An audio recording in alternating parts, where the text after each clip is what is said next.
Hey, everybody. So this is new. Somebody gave me the idea of doing Hoerner, I can't even say my own name, Hoerner Happy Hour, which I think is awesome. So originally, I was going to do a Zoom call on Sunday. This group has gotten so big so fast that I think it would be way too complicated to have that many people on one call. So this is going to be easier. So instead of the call on Sunday, I'm going to start doing Thursday Hoerner Happy Hours where I answer all your questions over the course of the week. So anything you guys ask in the group that gets good discussion, or if you think of questions while I'm on here, feel free to comment. But I'm going to start doing that. I'm going to start taking your questions from throughout the week and coming on here live on Thursday to answer them. I know the group call was a lot of fun the first time, but with this many people, it's just not going to work. So I figure this way, everyone can be on live. You guys can comment with your questions and still be here with me, but it'll be a little bit easier. We can save the recording right in the group so everyone can go see it. So no more call on Sunday. We're going to do Thursday weekly Hoerner Happy Hours. I'll answer all your questions. And I wanted to start with a few of the questions that we saw in the group already this week. So one of them I had already answered with a little short kind of ranty video about whether or not we should have notes as instructors, if we should have note cards, whether or on your phone, whatever it may be. I already said that I think wherever you're at, having notes is not a bad thing, no matter how long you've been an instructor. I still have notes. I think it's very difficult, especially if you're teaching multiple classes throughout the week and they're all different. It's very difficult to memorize everything you want to know. And yes, we can wing it. I have actually done that before, and it's kind of cool. Those days that you forget your music or you forget your notes and you have to wing it and you're still able to do it, and it's great. It feels really good. It makes you feel confident. And I do that. Honestly, I do that on purpose sometimes just to test myself a little bit. But when we want to be really specific and really intentional with our rides, I think it's totally fine and totally awesome to have notes. So again, just wanted to say that if anyone tells you otherwise, tell them to come to me. I want to talk to them, because I think that's total BS. And I think having notes, if anything, makes you more legit. So don't even think about that. Now, having notes and looking at them constantly are two different things. So you do want to be wary that you're not sitting up there, with your notes in front of you, or constantly like looking over at where, your little table where your notes are. You want to have a pretty good idea of what's coming up, and just look at your notes maybe in between each song or every other song or something like that, just so you get a general idea.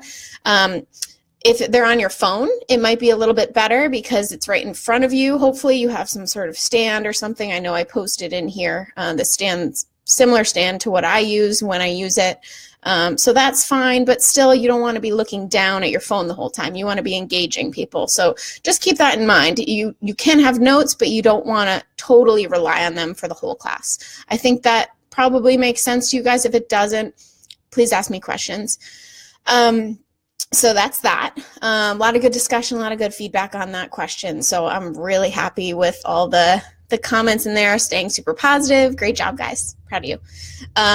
The second thing I wanted to address, I think Lynn asked it.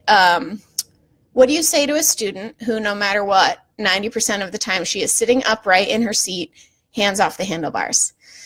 Oh, we all have those people, don't we? Either that or they're doing something just totally different from what you're instructing. I remember when I first started, I actually had an outdoor rider who wanted to come in and train during the time that there was classes, but there was no spinning or indoor cycling upright bike out on the floor. So he'd come into class and basically just use the bike to do his own workout while we were running a class. And honestly, I wouldn't be surprised if that's happened to any of you too, because it's pretty common. People love those bikes, and gyms don't often like to put them out on the floor because they are such nice bikes. They don't buy a ton of them. So either way, when someone in your class is doing something that is not along with the way that you're teaching and you're trying to get them back on track, sometimes it's really tough. I mean, those people come in, sometimes they even put earbuds in, while you're teaching, it can get very distracting for you and for the people around them. So a couple things you can try. You can try to, maybe not outright directly yell to that person, but say something to the class like, let's focus here. Everyone should be on a hill. Everyone should be, out of the saddle at X RPMs, whatever. Kind of something that they're not doing, try and basically guide them into it. Maybe once the whole class starts doing it, it'll kind of shame them into following along with you. If that doesn't work, you can get a little bit more specific. You guys should be pushing yourself. You shouldn't be sitting upright in the saddle. You should be, whatever it is, kind of target it a little bit more. And if that doesn't work, I would recommend saying something to them before or after class. Most likely, they will get the message. They will either be so embarrassed that they won't come back, or they will definitely ride along with you next time. Or they'll fight you a little bit on it. And I think that's where you have to decide how you want to handle it. You could talk to your manager, see what they recommend, or maybe they'll say, the customer's always right, and let them do what they want. But at the end of the day, it's on you if that person hurts themselves. So sitting upright in their seat, Lynn, I don't think they're not going to hurt themselves doing that. They're just not going to be a part of your class. They might be a little distracting.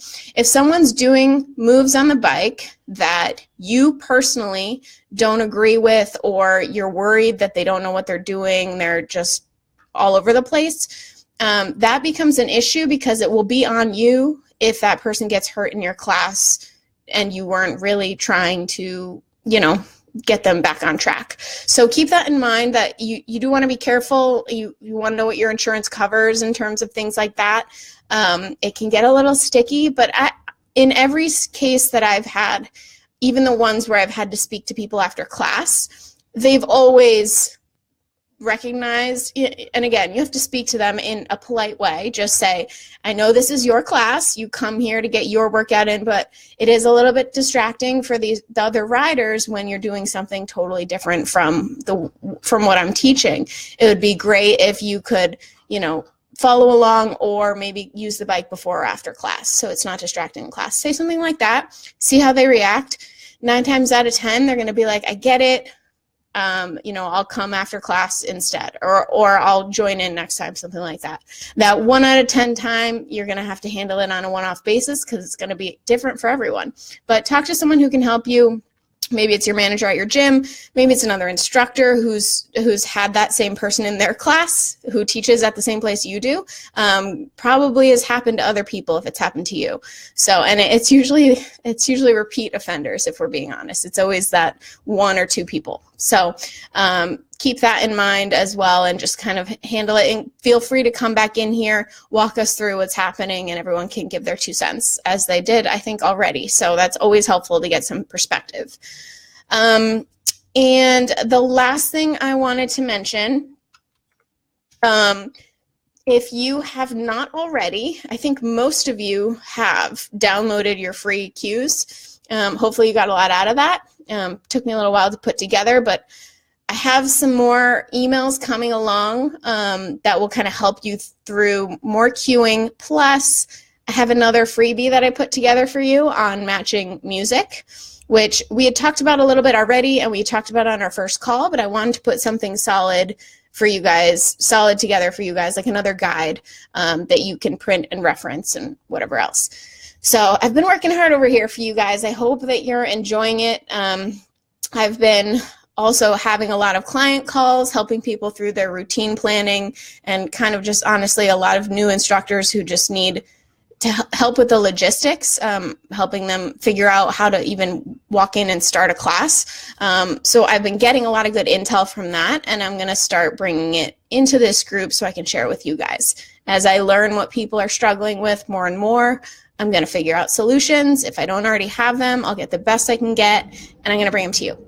So that being said, I think those are all the questions that we had in the group this week. It was a lot of welcoming. Most of you came in just a few days ago, so I'm already so pleased and so excited with everything that's been going on in this group so far.